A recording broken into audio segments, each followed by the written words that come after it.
Chapter 2. Money for crap? You see what a bright lad I have for a grandson, Yegerich proudly declared with warmth in his voice. A healthy curiosity, a budding craftsman. Way to go, Vasya. We'd better give him some money. The hint was all too clear, and I started to pull out my wallet, but Vasya, encouraged by the words of praise, went on. I gotta listen to everything about the cosmonauts, ours and the Americans. When I grow up, I'm gonna be a cosmonaut. What? What's that you said? Yegerich suddenly pricked up his ears. When I grow up, I'm gonna be a cosmonaut. The hell you are, Vasya. You're not getting any money from me with that kind of crap. That ain't crap. No way, being a cosmonaut. Everybody likes cosmonauts. They're all heroes. They show them on TV.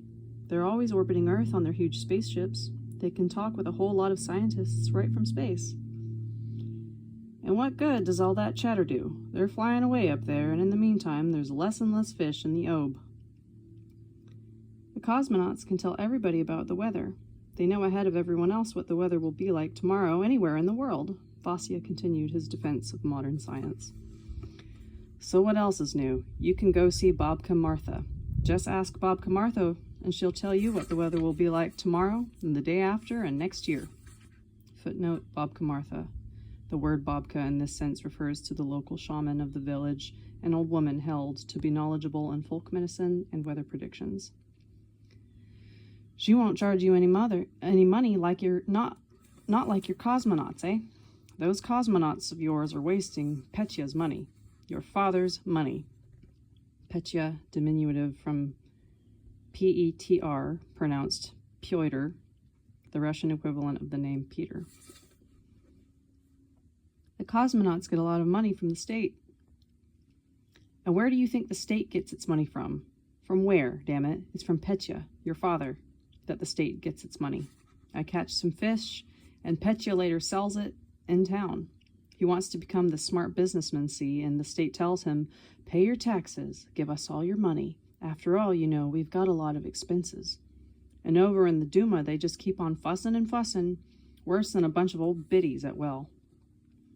Duma, the national parliament of Russia. The way they're over-inventing everything, they think they're the cat's whiskers. They've got all sorts of amenities, their own, clean bathrooms to go to, those smart asses, and meanwhile our river here gets dirtier and dirtier. You're not going to get any money, Vasya, till you wash that nonsense of yours right out of your head. And I won't make any more trips. I'm not going to earn good money for crap like that. Yegerich, probably because of his drunken state, got so angry that he was just about ready to cancel the trip. Then he uncorked one of the vodkas Sashka had just brought from the settlement and took a drink straight from the bottle.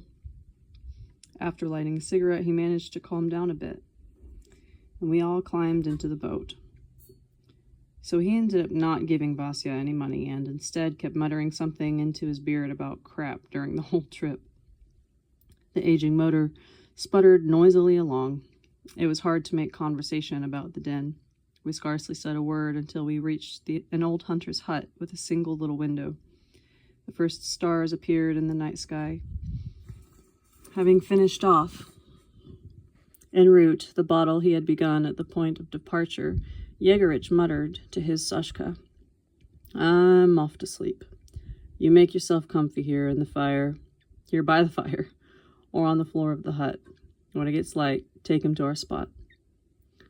Yegerich was already bending over to get through the tiny door of the hut, but all at once he turned around and repeated with an admonishing tone, to our spot. Got it, Sashka? Got it, Sashka calmly replied. As we sat by the fire, eating fish cooked over the coals, I asked Sashka a question about a phrase Yegerich had used, which rather alarmed me. Alexander, can you tell me what this spot of yours is where Yegerich told you to take me? Our spot. That's on the opposite bank of the river from the village where you set out for Anastasia's glade, Alexander calmly replied. So that's it, I exclaimed. Here you go charging all this money, and you don't even take people where they need to go. You're right, that's the way we do things. It's about all we can do for Anastasia to make up for what we've done to her in the past. What have you done to her? And why are you confessing this to me? How can you take me to your spot now? I'll tie up the boat wherever you tell me to. As far as the money goes, I'll give you back my portion of it. So why do me a favor? I recognized you. I recognized you right off, Vladimir Megré. I saw your book and saw your photo on the cover. I'll take you wherever you want. Only there's something I gotta tell you. You've got to listen calmly to what I say and think about it. You must not go into the taiga. You won't make it. Anastasia's gone.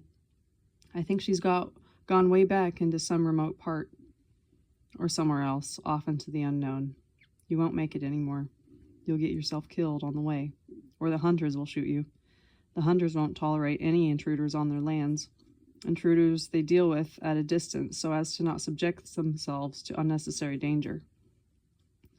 Alexander was outwardly calm as he spoke. Only the stick he was stirring the embers with betrayed an awkward trembling, and the sparks flew up alarmingly into the night like fireworks. Did something happen here? What was it? You recognized me, so tell me what happened. Why did Anastasia go away? I've been wanting to tell this myself, replied Alexander in a hushed voice. I've been wanting to tell it to someone who will be able to understand. I don't even know where to begin, so's you'll make sense of it. So's I'll make sense of it. We'll tell it simply, like it is. Simply? You know, it's true. It's all really quite simple. Only it's so simple, it's terrifying. Just hear me out calmly if you can. Don't interrupt. I'm not interrupting. Give me the gist of it. Don't drag it out.